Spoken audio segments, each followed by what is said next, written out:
Okay, today I'm just looking at and explaining a little bit about Pete Walker. He wrote a book called Complex PTSD From Surviving to Thriving. And this is his website. And I used his book to get rid of a major part of my childhood trauma. And it's really important during this time that people have some understanding of how, when we are going through difficult times, we can flash back to memories or events that trigger us and put us into fight, flight, freeze, fawn mode. They're called the 4Fs. You see this document here. It's called the 4Fs, a trauma typology in complex PTSD by Pete Walker.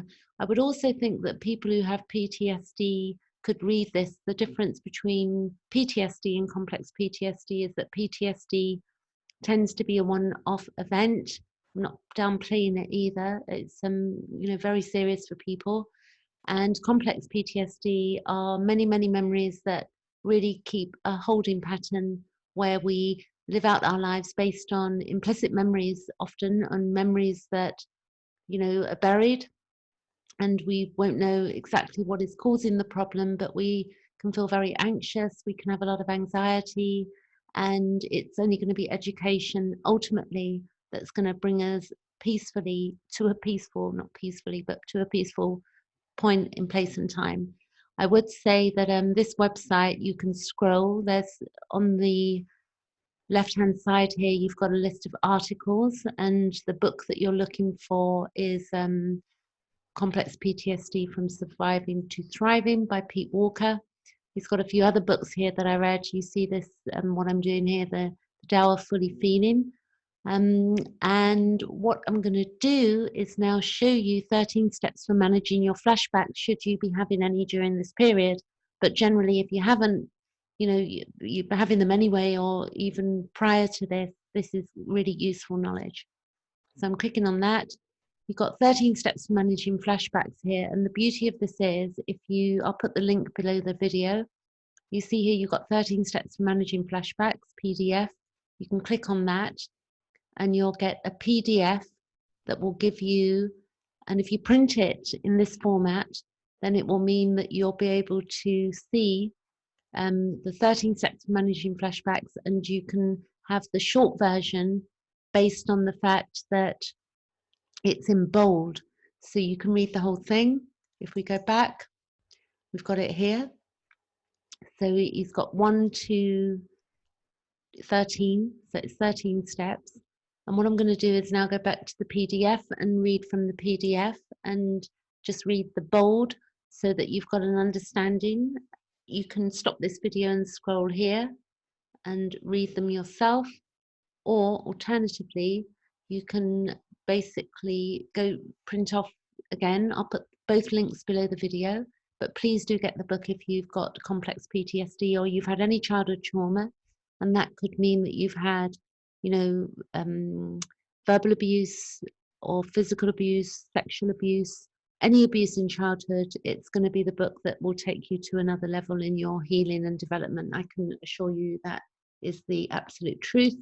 It did take me a good 2 years from picking up the book in 2017, November 2017, to really get to a point of really grasping the information. I kept going through it and I kept working on myself, and I used a few tools. When I went into anxiety, which was quite rife for me for a couple of years, I used something called tapping. I wouldn't say anything. You may not know what tapping is, but it's something that I qualified in, which I can show people how to use. I'll make another video on that probably the next few days.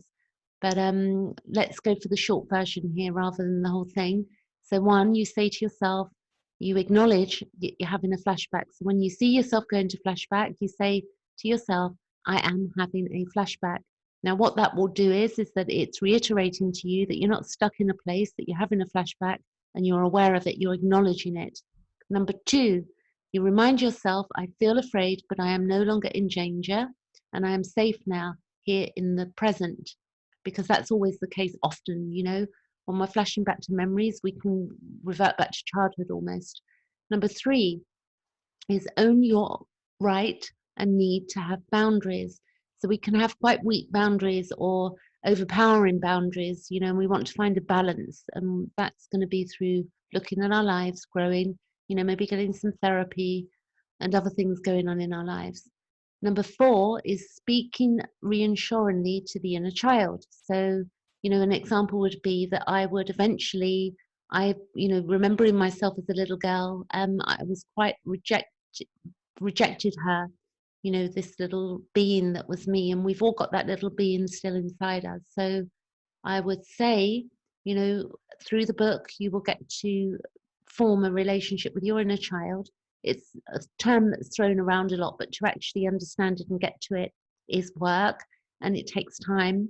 It would be like having a little child in front of you that's yours, and you would adore that child and love that child, and you would protect that child. So you speak reassuringly to the inner child. Then number 5 is you deconstruct eternity thinking, which means that, and I will read this bit out actually. It says, in childhood, fear and abandonment felt endless, and a safer future was unimaginable.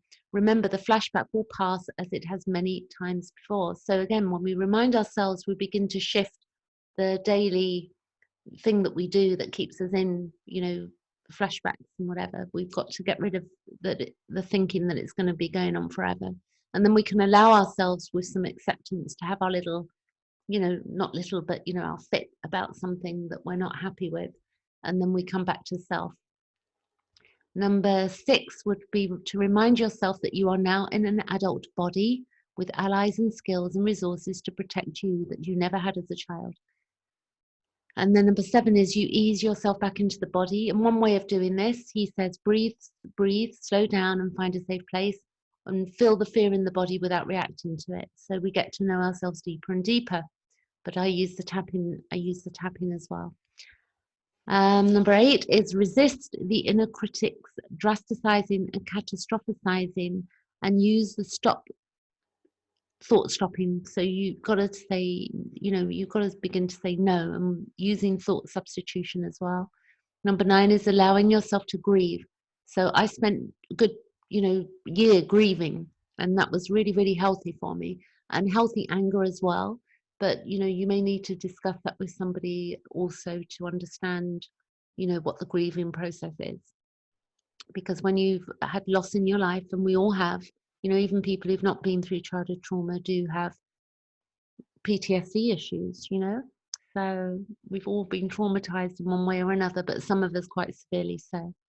Number 10 is that you cultivate safe relationships and seek support. So we stop, you know, isolating, and we begin to, you know, get therapy and start talking to people. It could be online groups or such like, but we find safe spaces.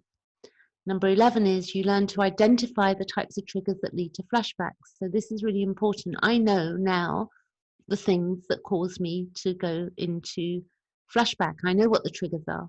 So some of them we can remove and some of them we cannot. So we have to learn with the ones that we can't.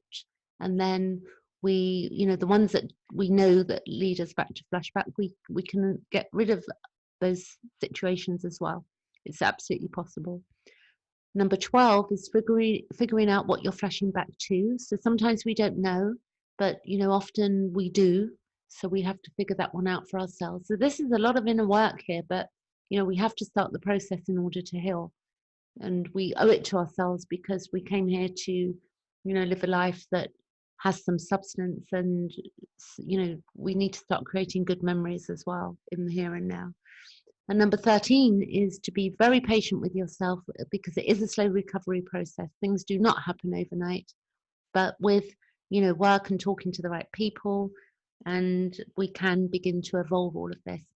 I do, you know, I do talk about this with people. I'm not a doctor or anything like that, but I have got tips and advice, and I also do astrology to look at, you know, Chiron, the wounded healer, and trauma in our chart, and look at, you know, transits and things like that. So you, if you're maybe listening to this because you've got PTSD, complex PTSD, you may think, what's astrology got to do with it? But that's another story for another time. I've got a few videos if you want to go and check out my YouTube channel, you'll see.